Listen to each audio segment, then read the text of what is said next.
At 13:47 hours, 18 Russian armored vehicles raced down a muddy dirt road near Kostiantynivka, pushing towards their jumping-off point for tomorrow's attack. The column commander had timed it perfectly. Heavy rain had grounded Ukrainian drones all morning, but unknown to the Russians, 3 Ukrainian drone teams had been watching the weather radar for hours, and the storm cell was breaking up faster than anyone predicted. In a matter of minutes, clear skies would turn a safe road march into a devastating ambush. 3 Ukrainian drone teams scrambled into action as 24 FPV drones powered up simultaneously across their concealed positions, motors spinning from idle to maximum RPM in 2 seconds. The sudden break in weather meant visibility jumped from 200 meters to 2 kilometers instantly. The Russian column was clearly visible, their single-file formation stretching 400 meters along the muddy road with just 10 minutes remaining before they'd reach the concrete structures of an abandoned collective farm. If they made it there, those tanks would wreak havoc tomorrow. The column had to be stopped now. However, the instant those drones transmitted their first control signals, Russian detection systems locked on. A nearby Russian SERP VS-5 electronic warfare array identified the emissions in 0.3 seconds. Control signals broadcasting on standard FPV frequencies lit up their screens like flares in the electromagnetic spectrum. Within 8 kilometers range, the system triangulated the Ukrainian positions to within 25 meters, accurate enough for precision artillery strikes that could eliminate the operators before their drones ever reached the target. The data flowed instantly through encrypted channels to artillery batteries positioned 12 kilometers behind the advancing column, gun crews already loading Krasnopol-guided rounds. Each drone climbed fast through dissipating rain clouds, racing to gain altitude before the Russians could react.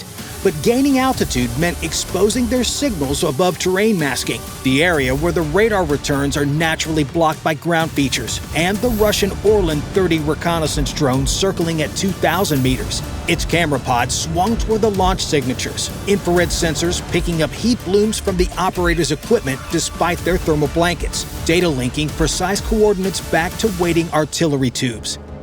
The Orlan 30 was able to do this because its gimbal-mounted laser designator painted targets with a coded infrared beam that Krasnopol rounds could home in on during their terminal phase.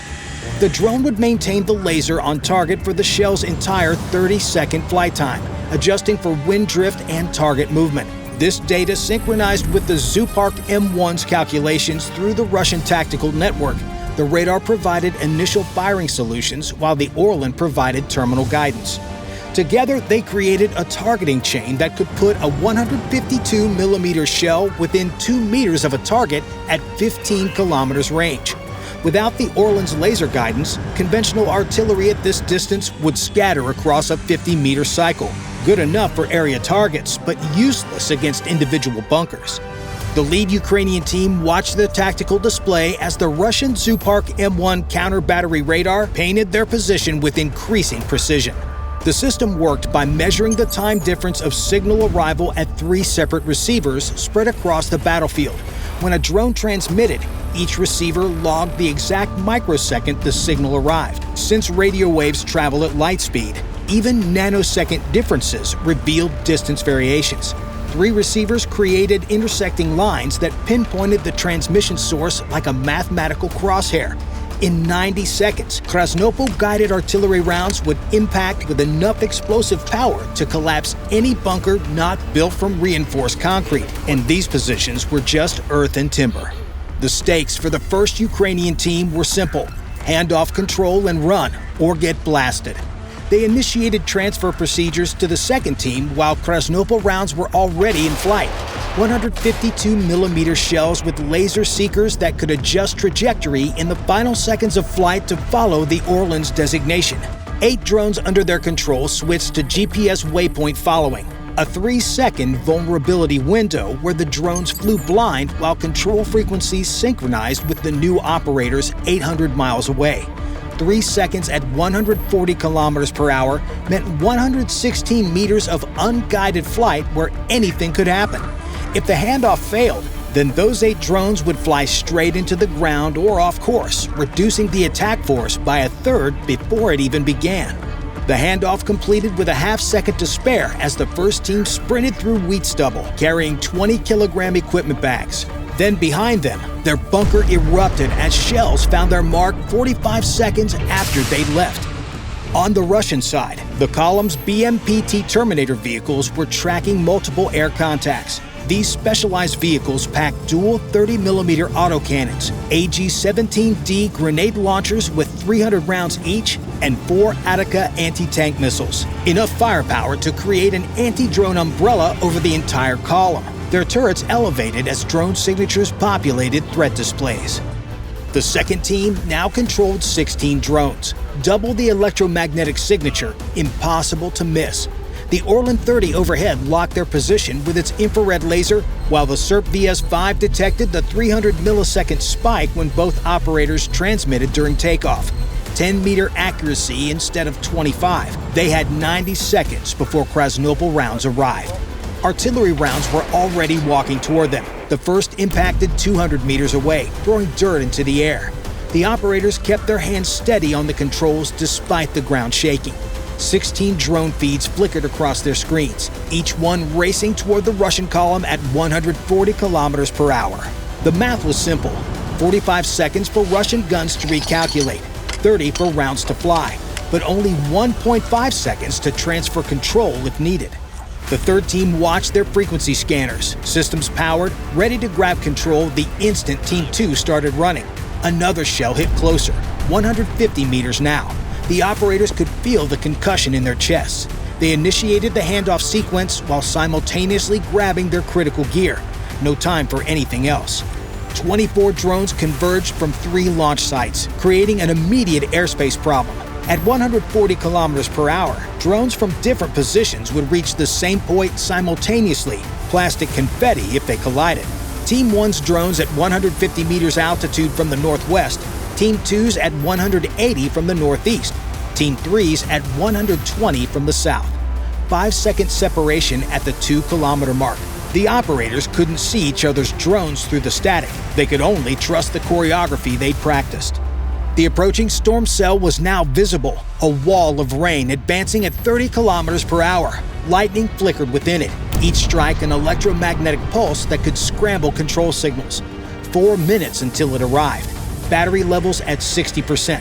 1 attack run, no second chances. The Russian column was 2 kilometers away and closing. Artillery rounds now bracketed the second team's position, each impact closer than the last as Russian gunners walked their fire onto the target. The operators had 20 seconds before rounds would land directly on their position. They initiated handoff to the third team while simultaneously gathering their most critical equipment, the backup tablets that could resume control if needed. Everything else, sleeping bags, rations, personal items, stayed behind. The third team smoothly accepted control of all 24 drones, their systems managing the maximum load while the second team sprinted through parallel furrows in the wheat field, using the micro-terrain for whatever cover it provided. 24 drones converging from 3 launch sites created an immediate airspace problem that could destroy the attack before the Russians fired a shot. At 140 kilometers per hour closure rate, drones launched from different positions would reach the same airspace simultaneously, and 2 racing quads colliding meant both turned into plastic confetti. The teams had practiced this convergence for weeks. Team 1's drones would approach at 150 meters altitude from the northwest, Team 2's at 180 meters from the northwest, Team 3's at 120 meters from the south. Each team had specific timing gates. Team 1 would reach the 2-kilometer mark at T-minus 45 seconds, Team 2 at T-minus 40, Team 3 at T-minus 35. This 5-second separation meant they'd arrive in sequence, not simultaneously. But theory and practice diverged when video feeds degraded to static. The operators couldn't see each other's drones, only their own through increasingly poor signals. They had to trust the choreography, maintaining altitude discipline even when wind shear pushed them up or down by 20 meters. One team climbing to avoid turbulence could put them directly into another team's flight path. The deconfliction relied entirely on disciplined altitude management and precise timing. Making things worse, the approaching storm cell was now visible to the naked eye, a wall of rain advancing at 30 kilometers per hour that would arrive in 4 minutes. lightning flickered within it, each strike generating electromagnetic pulses that would scramble drone control signals if they got too close. The window for attack was closing from both ends, artillery hunting the operators on one side, weather approaching from the other. The drones had to reach their targets in the next 90 seconds or the entire operation would fail. Battery levels had dropped to 60% from fighting increasing headwinds, giving them exactly one attack run with no possibility of a second chance. Miss now and the column would escape. The BMPT Terminators were built for exactly this moment. Despite lacking dismounted infantry support, the Russian column had brought these specialized vehicles specifically to counter drone swarms. As 20 drones entered their engagement envelope, both Terminators opened fire simultaneously.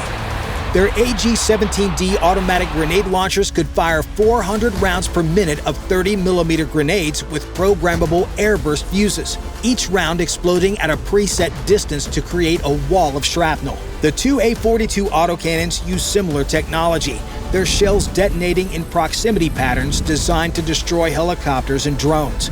The fire control computer could track up to 6 targets simultaneously, calculating lead angles and burst patterns faster than human reflexes. In theory, 2 Terminators could create an impenetrable dome of exploding metal above the column. But the system had a fatal flaw. It was designed to engage 6 targets, not 20. The targeting computer prioritized threats by size and speed, constantly recalculating as new contacts appeared. With 20 drones approaching, the system stuttered, jumping between targets without completing engagement sequences. Worse, the turrets would only traverse 185 degrees, fast rotation but not instant. Drones approaching from opposite sides forced the turrets to choose, leaving half the threats unengaged.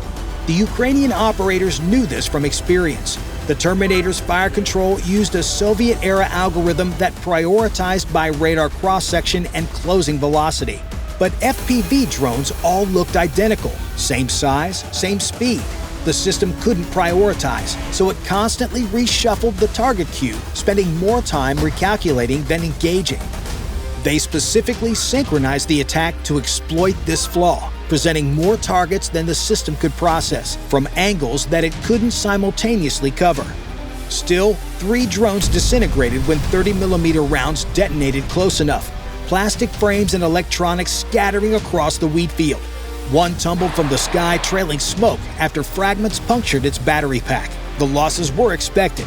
20 drones survived the defensive fire and entered their terminal dive phase. Through static-filled video feeds, operators selected specific impact points: the gap between turret and hull, the engine deck grills, the vision blocks, the spaces where cage armor, those jury-rigged cages you see around the tanks on top of the existing armor, didn't quite meet.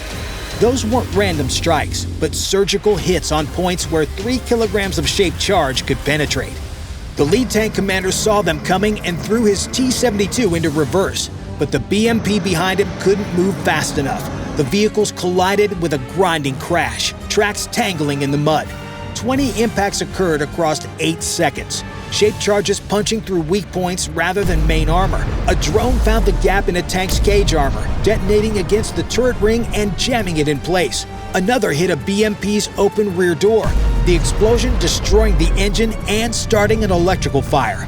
The BMPT Terminators took hits to their optical systems and engine compartments. Mobility and firepower knocked out even if the crew survived.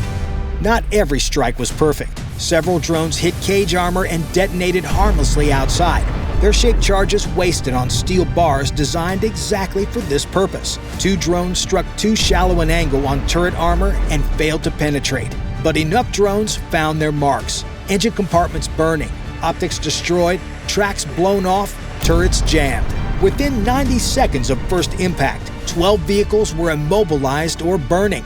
Crews began abandoning their vehicles, some running for drainage ditches, others toward the tree line. 3 vehicles tried to escape off-road, but immediately bogged down in the mud saturated by morning rain, tracks spinning helplessly as they sank. The aftermath unfolded over the next 10 minutes as crews fled and vehicles burned. 4 remaining drones circled, their operators watching for any vehicle that might be recoverable. One by one, those drones found Russian vehicles that were still serviceable. and then promptly made them a part of the Ukrainian countryside. Bye for now.